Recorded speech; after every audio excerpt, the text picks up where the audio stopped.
Hello mga insan. So andito tayo ngayon sa Brookside.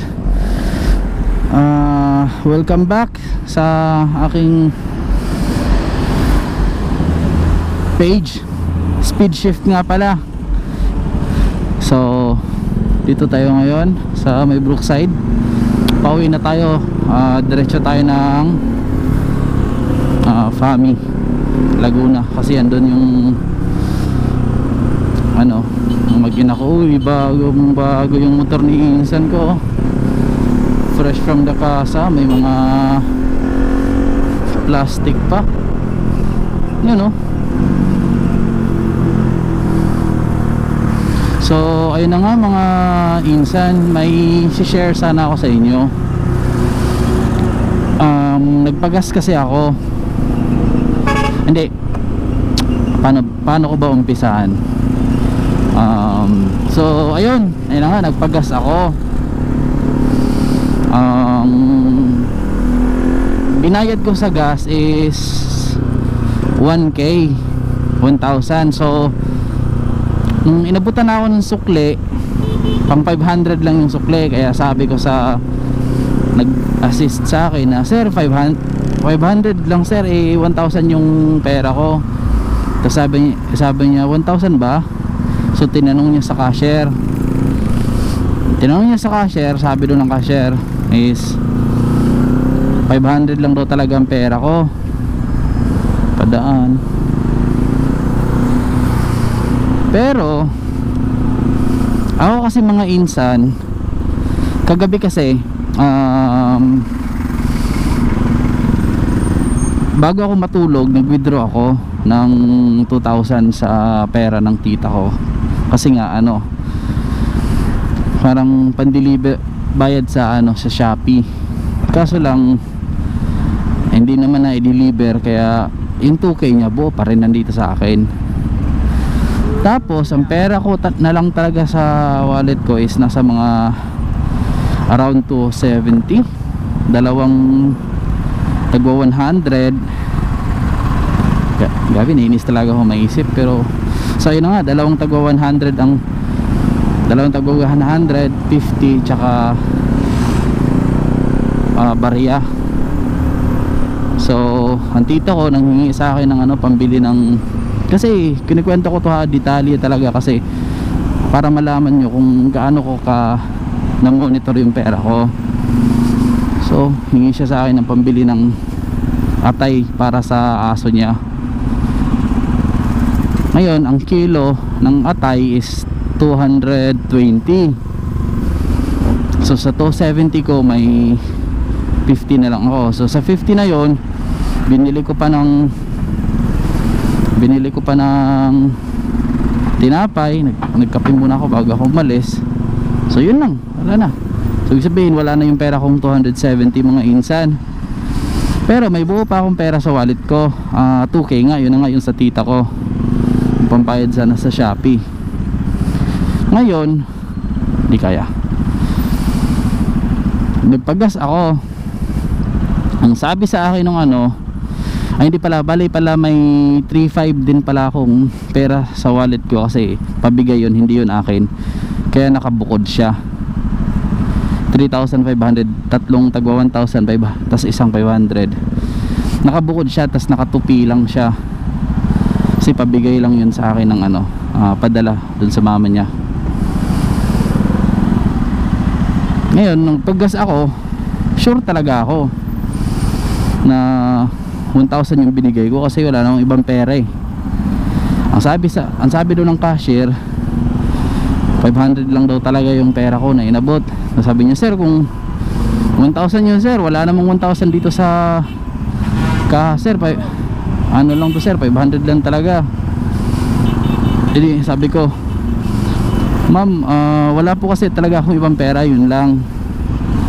Sabi niya, sir, hindi naman ako na short, binilang ko naman, sakto naman yung ko, yung sa pera niya daw sa inventory, pa yung whatever na yan, sakto naman daw. Kaya nahingi ako ng sabi ko, ma'am, pwede ba nating i-review yung CCTV? Kasi sure talaga ako na 1,000 yung binayad ko. So sabi niya, sige sir, okay lang. Pero alam mo ba, sa totoo lang, nahalata ko na parang ano siya, parang kabado siya magsalita sa akin, mapag-usap. Pero hindi ko pa naman siya pinagbibintangan.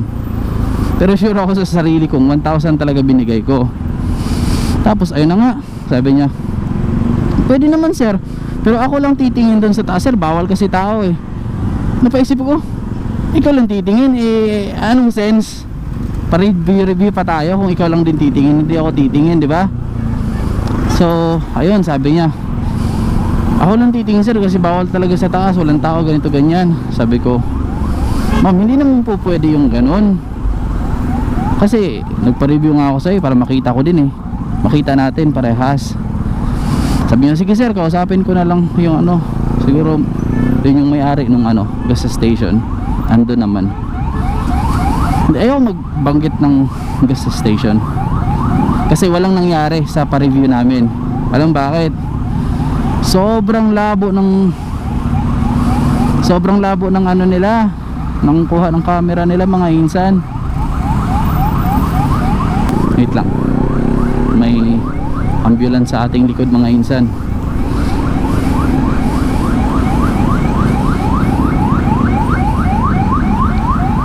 Yun na, tumagos na pala. So yun na nga, naisip ko, sabi ko, putek, bakit yung camera nila ay hindi nakatutok sa kaha, nakatutok lang sa babae, hindi siya naka ano dun sa kaba para makita sana kung magkano yung pera na kinukuha at nilalagay, ganun.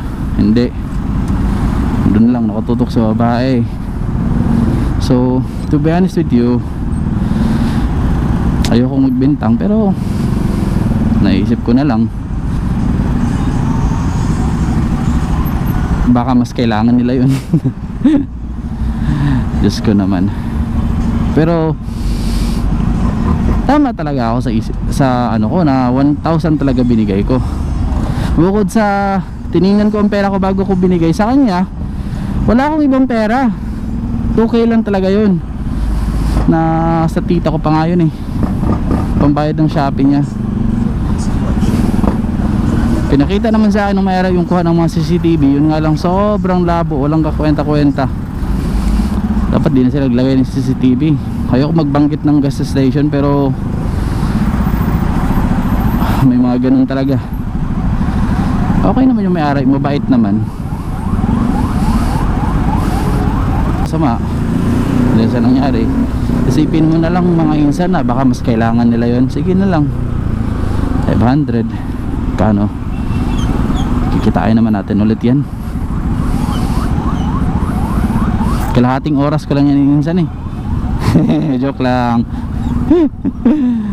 Sobra ka na insan, Diyos ko. Sobra ang traffic dito mga insan. Ayun ang ambulance, di ko maisip kung ambulance na to, kung may sakay ba to, wala. Magpapatunog-tunog lang. Kasi kung may sakay yun, dapat sisingit-singit na siya eh. Thank you master, pogi mo insan. Parang bubusina-busina talaga dapat sana siya ba kung may sakay yun. So ayun na nga, nakaka ano lang, dismaya lang, may mga ganun talagang tao. O di ba, kung siguro at least may na-content ako ngayon, di ba? Hindi tayo boring. Ay, pauwi tayo ngayon ng PAMI. Sobra na yung init mga insan. So shout out nga pala sa aking tropa na si RJD. Kilala mo na kung sino ka, yung pinaka macho kong insan. Tsaka shout out kay Ice, yung pinaka matangkad ko at maputing insan din. Shout out sa inyong dalawa. Whew. Yung mga supporters ko yan, yung dalawang yan. Ay Diyos ko, grabe. Ito ang kagandahan dito sa gantong jacket, mainit talaga siya, nararamdaman niya kasi mainit naman talaga. pero manipis lang kasi siya, kaya pag humangin, galit na galit yung tito ko. Sobra na yan, tito.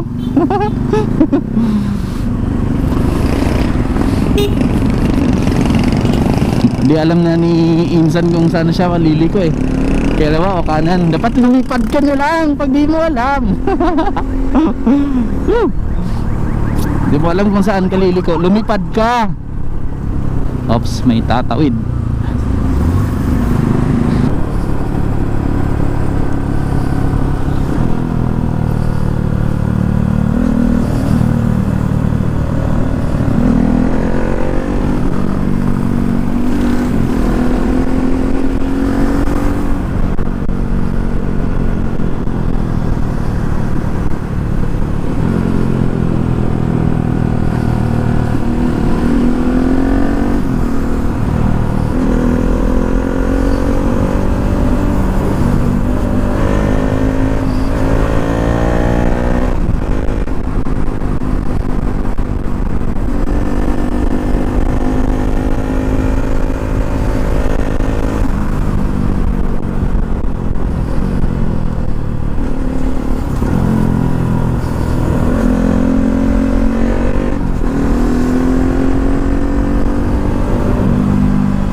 Alright, nasa PAMI na tayo mga Insan.